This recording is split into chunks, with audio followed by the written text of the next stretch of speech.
जो मैंने शुरू में बात की थी, इसके बारे में समझ लें हम पहले, गुलाबी सुंडी है क्या। गुलाबी सुंडी जो है ये एक, जैसे अमेरिकन सुंडी को आपने देखा है वैसे ये 4 अवस्थाओं में गुजरती है। एक अंडा है, अंडे से कहाँ सुंडी बनती है, सुंडी से कहाँ प्यूपा बनता है जिसको कौवा बोलते हैं हम, और उसके बाद उसका बालक बनता है। बालक में नर और मादा है। नर और मादा के संभोग के बाद वो अंडे देंगे। अंडे में से 3-4 दिन के बाद बच्चा निकलेगा। जो शुरुआत वाला बच्चा निकलेगा, जो सुंडी जिसको हम बोलते हैं गुलाबी सुंडी, तो शुरू में वो गुलाबी रंग नहीं होती, इसका अंडा भी सफ़ेद होता है, जो सुंडी भी है वो भी सफ़ेद क्रीम कलर की होती है। तो पहली 2 अवस्था में सुंडी वो सफ़ेद कलर की होती है। तो पोलन भी जो है उसका फूल का जो है वो भी सफ़ेद ही रंग का होता है, हल्का पीला सा। तो उससे पूरा रिजेंबल कर रहा होता है, कोई दिखाई नहीं देता, जो उसकी पंखड़ियां हैं फूल की उसी के समान उसी का कलर है। तो ध्यान से देखने के बाद पता चलता है, और उसी को वो खा रहा है। अब पहली अवस्था भी और दूसरी अवस्था वाली सुंडी वैसे रहेगी, और तीसरी अवस्था में जाके उसका रंग जो है बदलता है, वो गुलाबी रंग होता है जिसको हम गुलाबी सुंडी बोलते हैं। तो पहले 5-6 दिन में अगर लगा रहे हैं कि अगर उसका 12 से 14 दिन है, ये हमारा मनुष्य की तरह वो फिक्स नहीं है इसका पीरियड, मौसम के मुताबिक ये बदलता रहता है। अनुकूल मौसम है तो जल्दी जीवन चक्र पूरा कर लेगा, मौसम अगर एडवर्स है तो लेट करेगा, उसका जीवन चक्र पूरा करेगा।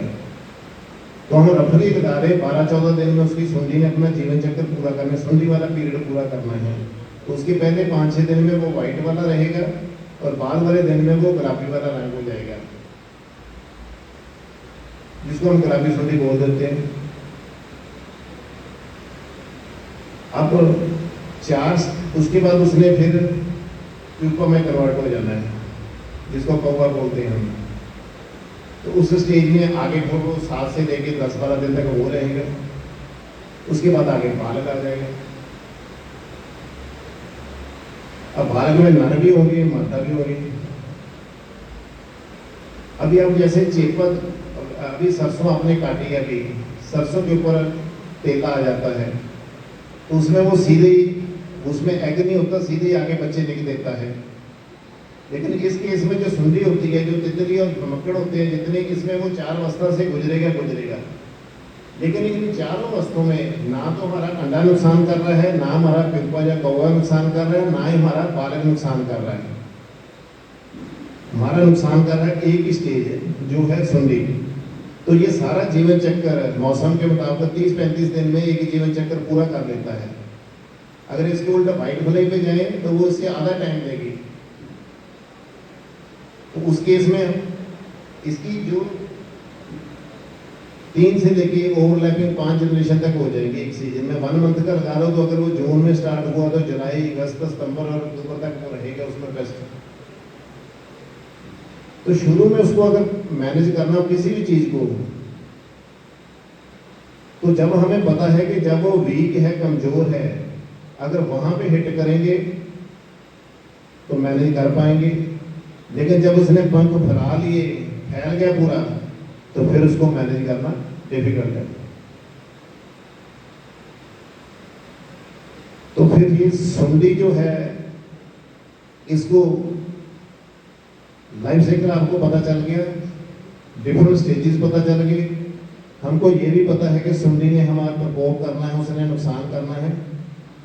अब सुंडी का पर्टिकुलर है, पर्टिकुलर बिहेवियर है जो अडल्ट है। ये ऐसे नहीं कि अभी भी आप देख रहे हो जितने भी आपकी शनियों के ढेर हैं, जहाँ कोई जिनिंग फैक्ट्री, बिनोला फैक्ट्री लगी हुई है, उनके पास कहीं ना कहीं पे सोर्स है। तो वहां से निकल के पतंगा वो निकल रहा है, लार्वे से ऊपर बन रहा है, वो 2 पतंगा बन रहा है, और पतंगे से निकल के वो आगे नियर बाई जो भी कॉटन होगी स्वइंग, जैसे सरसों के बाद आप अगेती स्वइंग करोगे तो उस पर पहला अटैक होगा। और पहले फर्स्ट जो 40 डे है उसके ऊपर वो डैमेज नहीं कर पाता, जिसको हम बोलते थे सुसाइडल इमरजेंस है। अपने आप ही बंदा अपने आप ही मौत मर गया। क्योंकि उसको आगे चलने के लिए आगे उसको चाहिए उसके जो स्टेर हैं या फ्लावर हैं, जिसको हम फूल टोटी बोल देते हैं, वो जब निकलेंगे वहाँ पे जो एगनिंग होगी, बाद में वो फ्लावर में घुसेगा, फिर उसके बाद बॉल में घुसेगा। शुरू में वो फूल को पसंद करता है, बाद में जब बॉल आ जाते हैं तो मोर न्यूट्रिशियस है, वो बॉल को पसंद करता है, बॉल के अंदर सीड में घुस जाता है। और वंस सीड में घुस जाता है तो फिर उसको मैनेज नहीं कर पाते हम, तो फिर तो एक बंकर की तरह हो जाता है, जैसे कोई फौजी बंकर के अंदर बैठा हुआ है, बाहर से जो मर्जी कानू बोला फेंको, वो मरेगा ही नहीं, लेकिन हमको मैनेज तो फिर भी करना है। तो किसी भी इंसेक्ट को हमने जी उसका लाइफ साइकिल देख लिया है, अब उसका देखना है कि वीकनिंग कहाँ पे है, ये आता कहाँ से है और जाता कहाँ पे है। हम अपनी कंडीशन में लगी हैं कि हमारे जहाँ पे जो नॉर्थ है, पंजाब हरियाणा राजस्थान है, तो सर्दी काफ़ी पड़ती है, ये इंसेक्ट डायापॉज में चला जाता है। जैसे आप दिसंबर मंथ से आएंगे आप देखोगे कि ये डायापॉज में चला गया। डायापॉज क्या है? एक कंडीशन बन गई। कैसे बन गई? किसी इंसेक्ट को वो सुस्त हालत में जाना है, आगे उसने अपनी जनरेशन, अपनी जनसंख्या आगे चलानी है। हम भी मनुष्य के तौर पे हम भी अपनी पीढ़ी चलाते हैं, तो उसको भी अपनी पीढ़ी चलानी है, लेकिन क्लाइमेट डाइवर्स है। एक तो लाइट पीरियड कम हो गया, दिन की लंबाई कम हो गई, दूसरा तापमान कम हो गया, डाउन हो गया, वो 5-7 डिग्री से नीचे चला गया टेम्परेचर भी। तीसरा फूड नहीं है उसके पास, भोजन जिसको बोलते हैं। जब तीनों की वो कंडीशन बन जाती है तो उस कंडीशन में मोटे तौर पे बोलो तो फिर वो डायपास में चला गया उसमें। अब डायपास में उसको सर्वाइव करना है, तो सर्वाइव कहाँ कर रहा है? लास्ट में हम सितंबर तक स्प्रे करते हैं, अक्टूबर में जाके हम छोड़ देते हैं। तो जो थर्ड पिकिंग ये अनओपन अनहार्वेस्टेड जो बॉल है, नेचुरली एक प्लांट के ऊपर 5 हैं, 10 हैं, 15 हैं, 20 भी हैं, कई बार टिंडे, उसमें से हो सकता 4 इन्फेस्टेड है, उसमें हो सकता 10 इन्फेस्टेड है, उसमें हो सकता 20 के 20 इन्फेस्टेड हो। ये डिपेंड करता है कि एंड में कितना उसका प्रकोप रहा सुंडी का। तो वहां पे वो बैठ गया, उसने दे दिया, और लार्वा जो है वो सुस्त हालत में, जिसको हम बोलते हैं इकट्ठा होके बैठ गया वहां पे, उसको आगे तक अपना जीवन चक्र लेके जाना है। तो अब दिसंबर, जनवरी, फरवरी, मार्च, जहाँ 15 अप्रैल तक ही लगा, तो ये आगे कितने मंथ हो गए? 4, 4.5, 5 मंथ हो गए। अब हमारे घर में, गांव में कहा होता है ना, चोर ने सन लगा के बैठा हुआ है, हमको ही पता है कहाँ बैठा है, तो जैसे आप मौका दोगे तो निकलेगा बाहर, चोरी करके चले जाएगा। अब इसके 2 ही सोर्स हैं इन्फेस्टेशन की, जो है जो शुरू में कहानी बता रहा था मैं आपको, सेंट्रल डिस्ट्रिक्ट से है, साउथर्न डिस्ट्रिक्ट से, तो फिर नॉर्थ में लेट आया, रात के जहाँ तो उससे भी ज़्यादा लेट आया। तो सबसे पहले 2018 में हिसार जींद के पास, वहाँ पे फैक्ट्रियों के पास, वहाँ पे बिनोलो में ये मिला, वहाँ पे जो ज्वाइनिंग फील्ड थी वहाँ पे फर्स्ट टाइम डिटेक्ट हुआ। सेम केस 2019 में हमने बठिंडा में देखा। तो शुरू में वो 5 एकड़ में फैक्ट्री के आसपास, फिर 10 एकड़, क्योंकि अनइंटेंशनली, नॉट कि कोई इंट्रोड्यूस कर रहा है पेस्ट को, अनइंटेंशनली जैसे वो वहाँ से सीड कॉटन बिनोले जो लेके आते हैं तेल के लिए, उसके बढ़ेवे के लिए, तो उसमें वो सोर्स था, इन्फेस्टेशन थी। तो वो यहाँ पे आके, अगर तो उसको आप मार्च तक, 31 मार्च तक कोशिश करें, 15 मार्च तक करके 31 मार्च तक भी उसको फिनिश कर दें हम, उसको बिनोलों को निकाल के जो बचकुच है, जो सुंडी का जिससे चांस बढ़ सकता है, उसको फिनिश करते हैं हम। जहाँ जो बचा सीड है उसको फ्यूमिगेशन करते हैं, तो फिर तो ठीक है। नहीं तो वो आगे कंटिन्यू चलता रहेगा, तो it will act as a source, वो सोर्स बन गया। और साथ में जो ज्वाइनिंग फील्ड है उस गांव में, फिर धीरे धीरे आगे गांव में वो धीरे धीरे बढ़ता गया। तो ऐसे इंसेक्ट का जो है वो प्रकोप बढ़ता गया। फिर बाद में नेक्स्ट ईयर के लिए क्या रह गया सोर्स? आपकी जो स्टिक्स हैं, जो कॉटन की हमने हार्वेस्ट कर लिया है उसके बाद उसका ढेर लगा दिया है, रोड साइड पे लगा दिया है, खेत के किनारे पे लगा दिया है, तो वो सोर्स है। पंजाब में तो हम देखते हैं गांव में जो फिरनी होती है यहाँ पे भी होती है, तो उस फिरनी के आसपास ही लोग जगह नहीं है तो वहां पे इकट्ठे कर देते थे ढेर। तो वहां से जो जॉइनिंग फील्ड है वहां से जैसे वो फूल स्केयर बनने शुरू होंगे, फूल निकलेंगे, वहां से जो अडल्ट निकलेगा वो वहां पे अंडे दे देगा। ऐसा नहीं है कि ये जनसंख्या एकदम से निकाल देगा और खत्म कर देगा, इसकी पॉपुलेशन रहेगी। एक हमने और अध्ययन किया जो डिफरेंट है, डॉक्टर साहब बैठे हैं, पहले भी अध्ययन हुए हैं, इस बार दोबारा भी उसको 2-3 साल से हम कर रहे हैं। तो हमारे केस में सोर्स वही दो हैं। अगर आपके पास कोई जिनिंग फैक्ट्री भी नहीं है, वो बंद भी है, सबको फर्मेंटेशन भी कर दिया है, तो आपकी जो छड़ियों के ढेर लगे हुए हैं गांव में, आप देखोगे, अध्ययन कर लीजिए इस बार आप, उन्हीं के पास सबसे पहले अटैक शुरू होगा। अगर तो अभी निकल रहा है, पतंगे अभी भी निकल रहे हैं, अभी जो निकल रहे हैं वो अपने आप ही अपनी मौत मर जाएंगे, वो आपको नुकसान नहीं कर पाएंगे।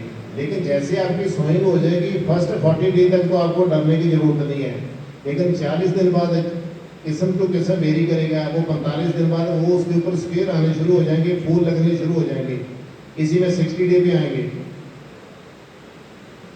तो वहां से वो सुंडी जो है सारी पॉपुलेशन ही खत्म होगी। अभी निकलेगी 10% निकलेगी, 20 निकलेगी, लेकिन वो जो 10-20% बच जाएगी, वो जो अंडे देगी पहली पीढ़ी में आपको निग्लिजिबल इंसिडेंस, बहुत मामूली सा इंसिडेंस दिखाई देगा, जिसको हम कहते हैं अननोटिस ही रह गया है, देखा ही नहीं।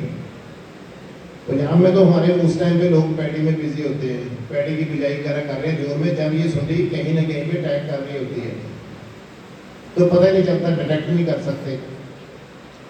फिर उस केस में डिटेक्शन कैसे करते हैं? फेरोमोन ट्रैप से। अभी बात भी हुई थी, वीडियो भी चल रही थी। अब ये फेरोमोन ट्रैप्स है ना, ये बहुत कई बार सही इन्फॉर्मेशन भी होती है, कई बार इसकी प्रॉपर सही इन्फॉर्मेशन नहीं भी होती। अब फेरोमोन ट्रैप्स में जो फंस रहा है पतंगा, जब उसकी जनसंख्या बिल्कुल कम है, थोड़ी है, 2-4 है, 10 है, तो फिजिकली सारे खेत में देखने से हमें पता नहीं चलेगा कि गुलाबी सुंडी आ गई है, हमारे गांव में है, खेत में है, नहीं है।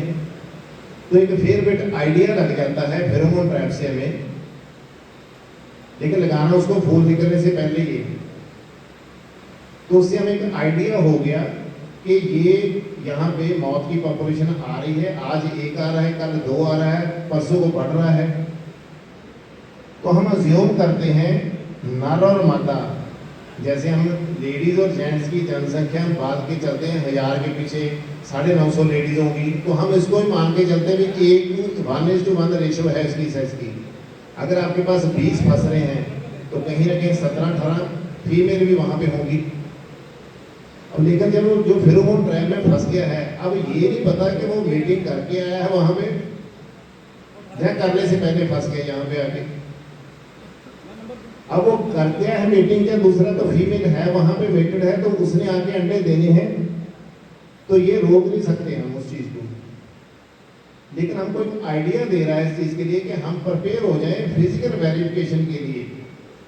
हम उनको दस्तक मिल गई, अंदाजा हो गया, लेकिन अगर उसी के ऊपर डिपेंडेंट रहेंगे तो समटाइम ये गलत भी हो सकता है।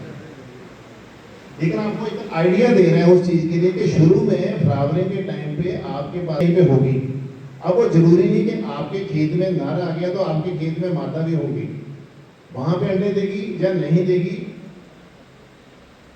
वो अलग बात है।